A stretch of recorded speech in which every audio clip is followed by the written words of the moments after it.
How's it going today, folks? In the garage grow room here again, and a couple of days ago I noticed there was kind of something missing here. And in the last video you may have noticed there's a bunch of seedlings up and growing out, and now there's not. Can only assume some sort of mouse or vole or something got in here and chewed the tops off. So we're down to one seedling now. That's just because that one emerged in the last few days here. So that was a bit of a loss there. We had quite a lot of tomato and kale plants coming up, and now we don't. So yeah, that's a bit of a bummer. And yeah, whatever it was, went after the spruce as well. There's a couple of those that got chewed off at the top. So not quite sure what it was, but gonna have to set up some traps in here and try and make things a little bit more seed friendly, because it's kind of one of the areas we want to use for seeding stuff out, just because it's more temperature stable and obviously heated in the winter. So it was going to be our seeding out area, and of course now we find that we're having bug or pest issues. So I don't know, it's kind of a bummer, but yeah, just have to deal with it, I guess, and move on. But you can see the potatoes on the left there, they're going like crazy. I'm going to try taking a few cuttings from them in the next little bit here, but of course I'm a bit nervous now with things getting eaten in here, that they'll get eaten as well, but they shouldn't, because they're not as tasty as little seedling, but you never know, I guess. But, yeah, everything else seems to be doing pretty decent though. The mint at the back there is doing okay, needs a little bit of water. Most of the cuttings took, a couple didn't. That's fine. I just stuck them in. I didn't use any rooting hormone or anything, so not surprising that it's not a 100% success rate. And you know, we haven't been watching the watering super closely out here, just because we're not out here every day now. The drains on the side here still going well. Got a whole bunch of those going. A few with a couple little aphid problems, but nothing major. We'll be able to get them outside here fairly soon, since the weather's looks like it's going to act nice for the next little bit. So once they're outside, Mother Nature can take care of the aphids at least. But otherwise, they're all doing well. I have a spruce seedling sitting up here at the moment. Not brilliant, because we don't have the grow light on them, but not quite sure what else to do at the moment, just because, you know, if they're getting eaten, we can't have them down on the ground. So we're going to try and keep them a little bit safer, and this is kind of the only spot we have right now. So just kind of wait and see what happens with that, and you know, hopefully we can get them out in the next few days too in the sun. The aquaponics grow bed here is going great. It's absolutely covered with growth. The mint's flowering away, and really need to harvest it, but of course I haven't been able to get out here much lately because busy season and all that. But you know, everything else doing well. The geraniums are, as you can see, just going nuts with flowers, and yeah, just looking really great. It's good to see that they're doing so well, and kind of wish I could get the grow light a little higher, but I never designed it for things growing up this tall. But it's kind of intended more for lettuces and stuff, but you know, it was a convenient spot to put the geraniums, and they took off, and put a few mint plants in here just because it was a convenient way to keep them watered, and they took off, and next thing you know, we have a grow bed full of plants. So yeah, it's done really well. Just have a few aphid problems, but you know, once the weather's warm here, we can just let Mother Nature take care of that, and we'll have the doors open so that predators can get in here and have their way with them. So that'll be good, but in the meantime, you know, we'll just do the best we can and go from there. Afternoon now, it's another busy day out on the farm here. Got my dad on the angle grinder, cutting a few bits of the scrap metal up. Decided to save a few little bits of it, just might be useful later, especially the weights. They use them on the front of a tractor to weigh the front down a little bit when we have heavy implements on the back. So I figured we'd save a few more just as backup. I'm moving the empty pots around that were down at the far end there from the trees and shrubs that didn't make it. We empty the pots out down there in the pile, and kind of left the pots there, so cleaning those out the way now. Have to move them out the way for the new compound area there. So that's what I'm working on now, and trying to get them all organised in the potting shed here so that we don't get too much of a mess on our hands. But I dare say I'll make a mess of it somehow, but hey, that's life. Talking about pots, we've had a bit of a experiment and debate about you know, what way to go for pots. You know, plastic isn't very sustainable as such, so you know, we like to switch away from it, but there isn't really a good alternative at this point. You know, we tried fabric pots, but they dry out twice as fast. So, and of course they're, you know, several times the price as well. So, not really a good option. It takes twice as much water in an area that's already, you know, known for the droughts during summer. So, I don't want to use more water. And the paper, cardboard pots, whatever you call them, fiber pots, they're okay. They don't dry out quite as fast as the fabric, but they do dry out quicker than plastic still. But you only get a year or two out of them before they start to break down. You can see this one here.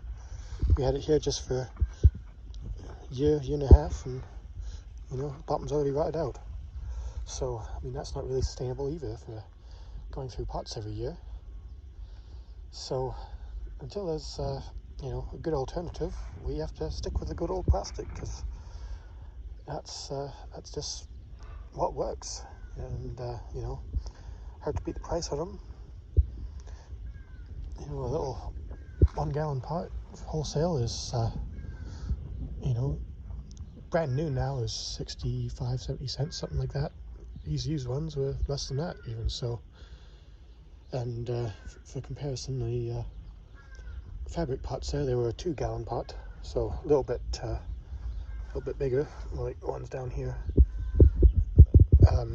Wholesale, those ones are 80 odd cents new, used 70 cents ish, 65, 70, something like that.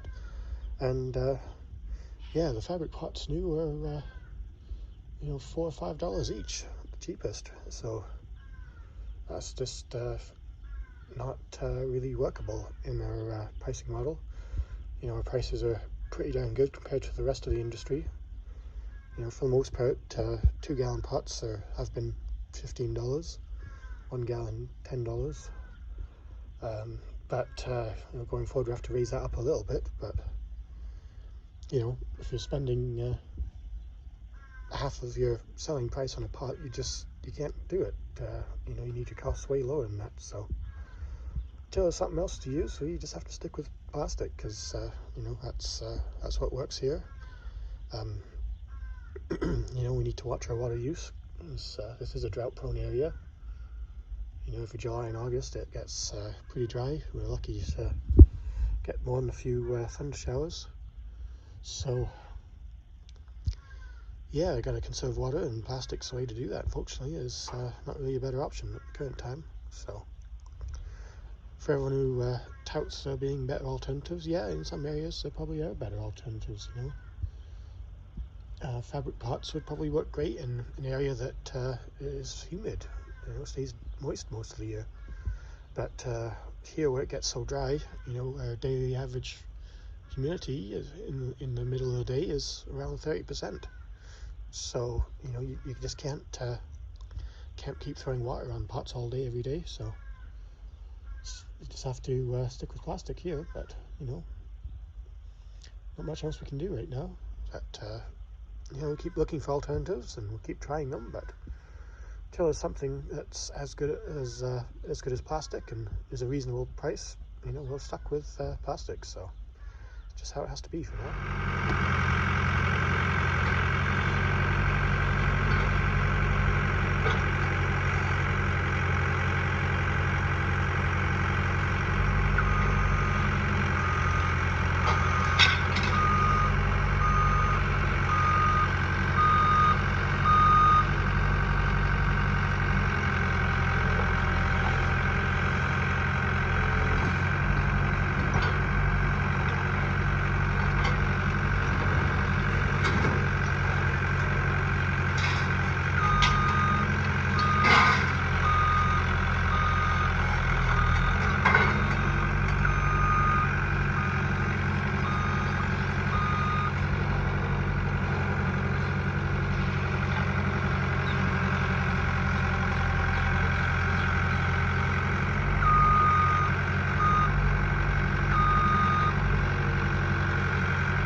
have the potting shed all loaded up. Mulch on the close side here, the potting soil on the far side there. I'm going to do a mixture of that, both of them in the pots this year.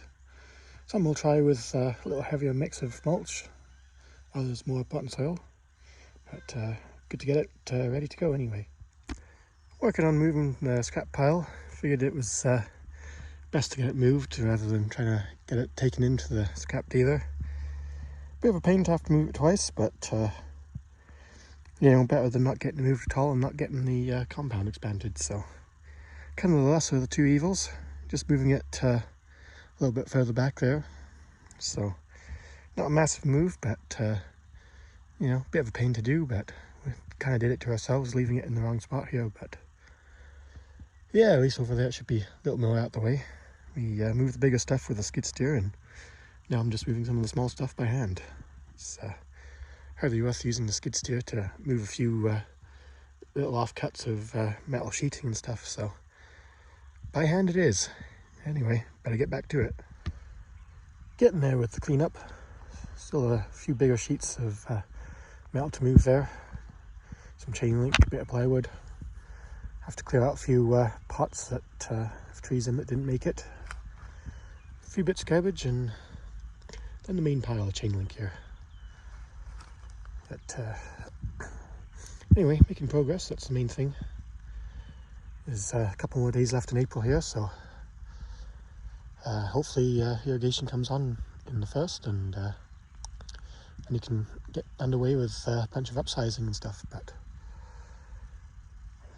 yeah, just making progress here on the expansion, so still have to decide whether we're going to use the chain link or the snow fence, but we have a bunch of posts there we can use either way, whichever method we choose.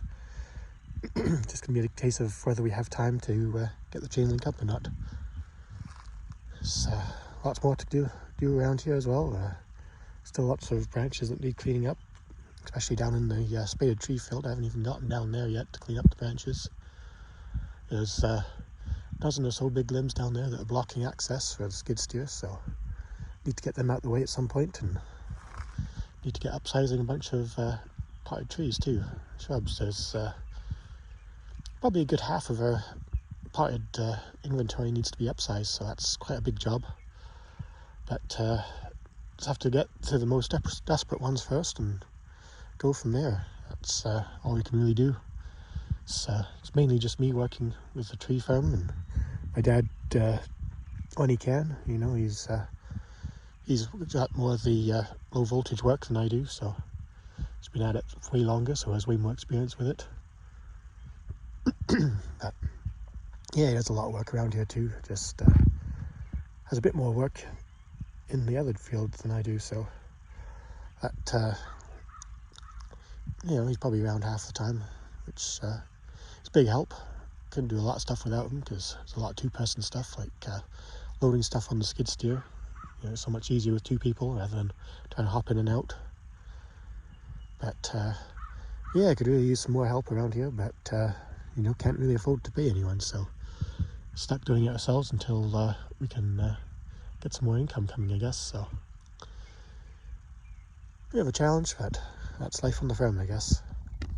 Anyway, I better get inside. I gotta go over the company taxes before we submit the GST for the first quarter. Always close to the deadline we are, because paperwork isn't the most fun thing to do, but gotta go over them quickly and get that filed, and yeah, get on with dinner, I guess, because almost 6 o'clock now. So yeah, another fun day at the office. Really don't like paperwork, but that's life, unfortunately. The government likes their paperwork, so you gotta do it. Anyway, until next time, have a good one.